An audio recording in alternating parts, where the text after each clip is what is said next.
महोदय, जिस प्रकार से सरकार लगातार उच्च शिक्षा के पिछले 3 सालों में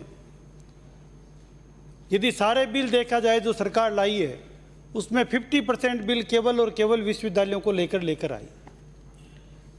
और मुझे बड़े खेद के साथ यहाँ कहना पड़ रहा है कि जितने माननीय सदस्यों ने सुझाव दिए उसका एक का सुझाव भी आपने किसी बिल में अगले आने वाले बिलों में कहीं पर वो अमेंडमेंट के नाते उस सुझाव को कंसीडर करके आप नहीं लेकर आई।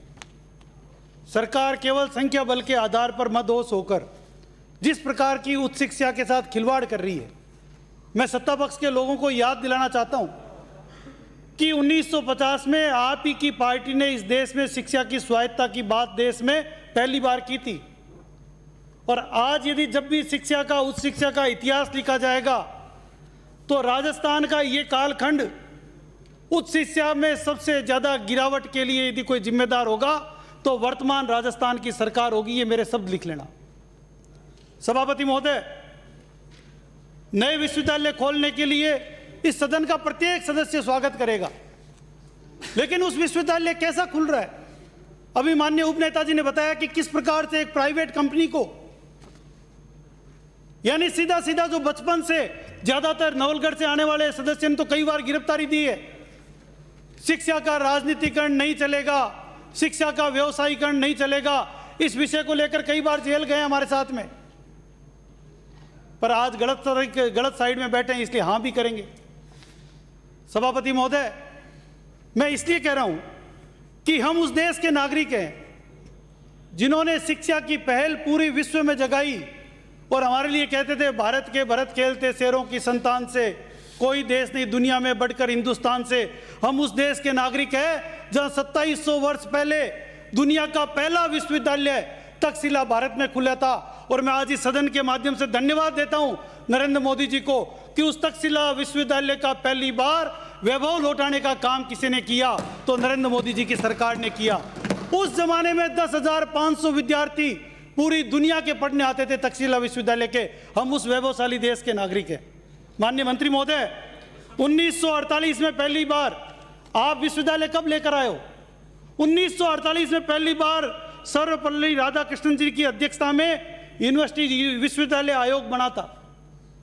उस विश्वविद्यालय आयोग की जो सिफारिशें थी उस सिफारिशों का यदि ये यूनिवर्सिटी जो व्यास विद्यापीठ के नाम से केवल जोधपुर की होने के कारण आप लाने की जल्दबाजी कर रहे हो, यदि उसकी एक भी मान्यता यदि पूर्ण करती हो तो आप कहोगे तो हम भी आपका स्वागत करेंगे। सभापति महोदय, हम यदि बात करें इस बिल की अनुसूची 1 के खंड 2 में 7 उपखंड व खंड 4, 5, 6 की अनुसूची 2 में जिस प्रकार से पाठ्यक्रमों को कॉपी पेस्ट किया गया है, मैं सदन में जिम्मेदारी के साथ कह रहा हूं, मैंने उपनेता महोदय को दिखाया अभी कि आप पुरानी यूनिवर्सिटी जब 2013 में कांग्रेस की सरकार थी आपने लगाते और उस समय के मीडिया के अखबारों में छपा था कि कमरा नंबर 203 में एक यूनिवर्सिटी, कमरा नंबर 204 में दूसरी यूनिवर्सिटी, कमरा नंबर 305 में तीसरी यूनिवर्सिटी। इस प्रकार का जो एक कुकृत्य किया था, आज उसी प्रकार का कुकृत्य आप दोबारा कर रहे हैं।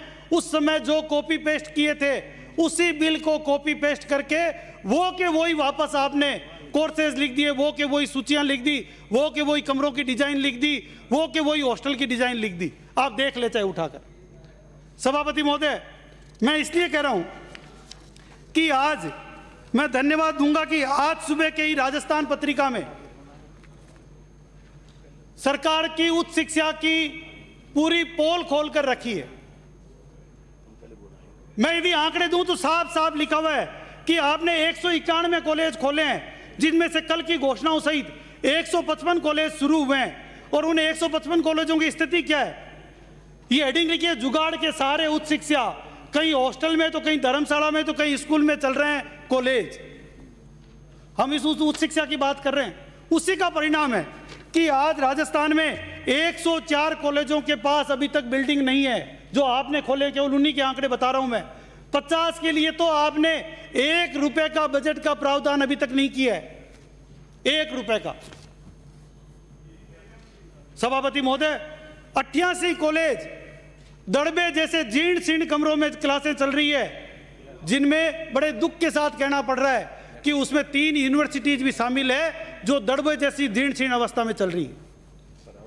सभापति महोदय, कहीं धर्मशालाओं में चल रही है तो कहीं किराए की बिल्डिंग में, जहाँ ना फर्नीचर है, ना पूरी लाइट है, ना पंखे हैं, न पीने का पानी है, ना टॉयलेट है। किस प्रकार की उच्च शिक्षा दे रहे हैं हम नौजवानों को? ये युवा कल का नागरिक नहीं, आज का नागरिक है। और राजस्थान में प्रत्येक विधानसभाओं में 57% युवा राजस्थान की वोटर लिस्ट में है। 57% युवा जो 25 साल से कम उम्र का है, प्रत्येक विधानसभा में। सभापति महोदय, ये कोई गलतफहमी नहीं रखे हम कि जिस प्रकार से केवल कॉलेज खोलने की, विद्याधर नगर से आने वाले माननीय सदस्य के जवाब में आपने कहा कि हमने कॉलेज खोलने की मान्यताओं को बिना बदले हुए, बिना बिल्डिंग के, बिना उसमें एक्ट में बदलाव किए हुए इसी पवित्र सदन में आपने 155 कॉलेजों की घोषणा कर दी। क्या ये राजस्थान के विधानसभा की अवमानना नहीं है? क्या हमारी उच्च शिक्षा नीति की अवमानना नहीं है?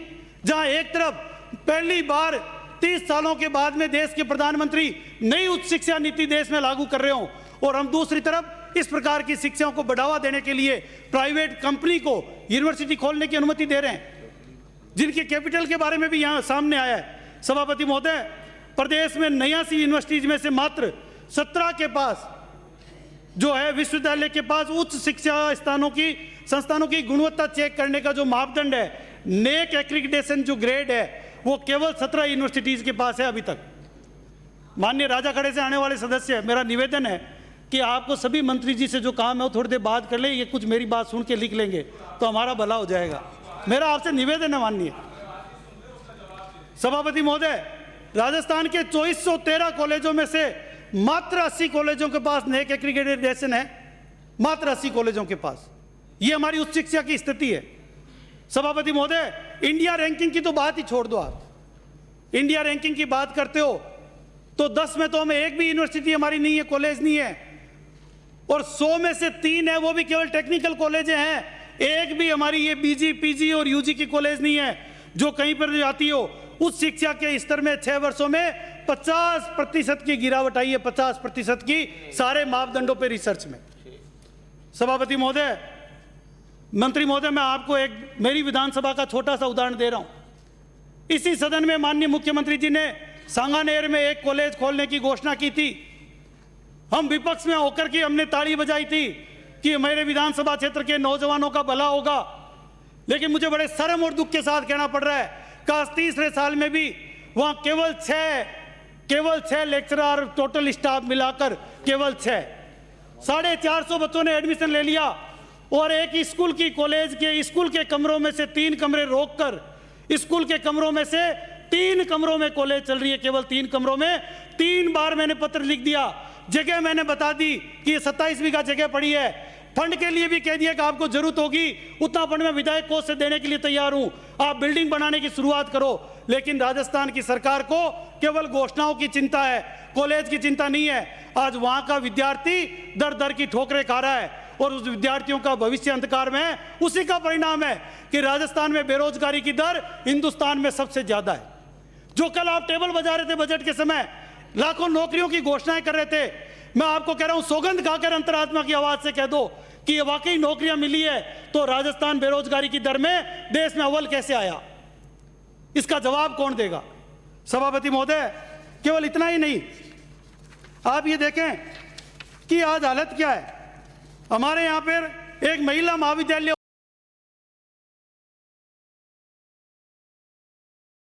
और बजट में यदि वो आप किसी गर्ल्स कॉलेज में 3 कमरे रोक लोगे, क्योंकि सरकार के पास देने को बजट नहीं है। मैं भी बजट के आंकड़ों पे जाऊंगा तो और भी पोल खुल जाएगी। बजट में है ही नहीं कुछ, थोता चुना बाजे गणा, बजट में कुछ नहीं है, केवल टेबल बजा लो आप, उससे कॉलेज नहीं खुलेगी। मंत्री महोदय, मेरा निवेदन है कि आश्रम रिकॉर्ड के अनुसार 53% युवाओं में कौशल की कमी है। हम कौन सी यूनिवर्सिटी खोल रहे हैं? वही कॉपी पेस्ट कोर्सेज वाली। आज जाकर देखो सोनीपत की अशोका यूनिवर्सिटी, आप ही की पार्टी के से रिलेटेड है, जिंदल में उनकी यूनिवर्सिटी का भी कह रहा हूं, किस तरह के नए कोर्सेज देश की शिक्षा नीति के साथ लागू हुए हैं। आज चेन्नई की कॉलेज जाकर देखो, आज मुंबई की कॉलेजें जाकर देखो, ऐसे ऐसे कोर्सेज जिनमें दुनिया के लड़के पढ़ने आते हैं। और हम आज भी वही बाबा आदम के ज़माने की कोर्सेज खोलने की बात कर रहे हैं। केवल किसी व्यक्ति विशेष को फायदा देने के लिए यूनिवर्सिटी खोलकर उसको उपकृत करना चाहते हैं, जैसे आपने पहले खोली थी। सभापति महोदय, इस बिल के साथ साथ मैं एक बार आपको ये बताना चाहता हूँ मंत्री जी को आपके माध्यम से कि उच्च शिक्षा में हमारी स्थिति क्या है। आपके पास आयुक्तालय कॉलेज में स्वीकृत पदों की, मैं बाकी नीचे के पदों पर नहीं जा रहा, 204 पद है, उसमें से 57 पद रिक्त है। आपके 12,799 में से 6,432 पद रिक्त है, 50% पद रिक्त है राजस्थान में। उच्च शिक्षा की यह स्थिति है राजस्थान के नौजवानों की। सभापति महोदय, मैं आपसे मांग करता हूं कि इस बिल के पॉइंट नंबर 48 में इस पूरी यूनिवर्सिटी को जब भी खोला तो जिससे मुख्यमंत्री जी आए, छात्र राजनीति से आए, इस सभा में 50 सदस्य ऐसे हैं इस विधानसभा में जो छात्र राजनीति से आए हैं, चाहे जेपी आंदोलन का मूवमेंट है उससे। राजस्थान में छात्र संघों के चुनाव बंद पड़े हैं। मंत्री महोदय, आज इस यूनिवर्सिटी के बिल में यह भी घोषणा करें कि राजस्थान के सारी सरकारी और गैर सरकारी कॉलेजों के छात्र संघ के चुनाव आप किस तारीख से शुरू करवाना चाहते हैं, और इस यूनिवर्सिटी के बिल में भी ये साफ लिखें कि छात्र संघ का चुनाव का कैलेंडर इसके किसी 48 नंबर अमेंडमेंट में आप डालें। मैं इसलिए कह रहा हूं कि इसमें लिखा हुआ नहीं है, ये यूनिवर्सिटी के प्रोसीजर्स का एक महत्वपूर्ण पार्ट है। हम सब उस बैकग्राउंड से आए हैं, वरना वो बात की राजनीति चलेगी।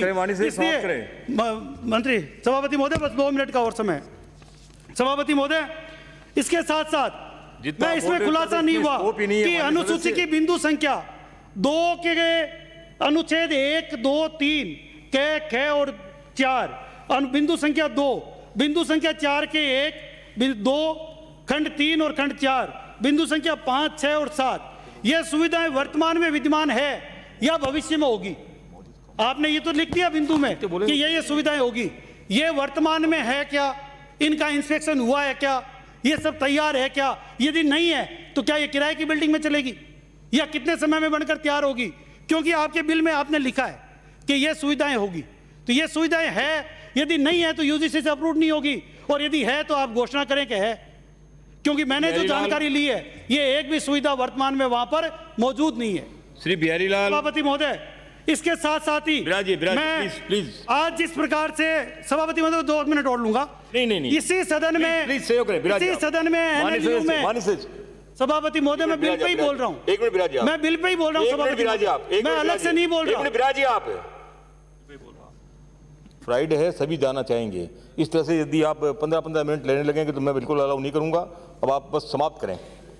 बस सभापति मैं तो 2 मिनट में कर दूंगा, बिल्कुल नहीं अलाउ करूंगा। सिर्फ 2 मिनट में 2 मिनट में 2 मिनट नहीं होगा, 2 मिनट अंकित नहीं होगा। श्री बिहारी लाल, बोलना है आपको। माननीय सभापति जी, नया विश्वविद्यालय, आप तो जयपुर में रहेंगे, बाकी सब लोगों को बाहर जाना है। व्यास विद्यापीठ विश्वविद्यालय जोधपुर विधेयक 2022 का विधेयक लेके माननीय मंत्री जी आए हैं, और निश्चित तौर से अभी माननीय सदस्यों ने, उपनेता प्रतिपक्ष ने जो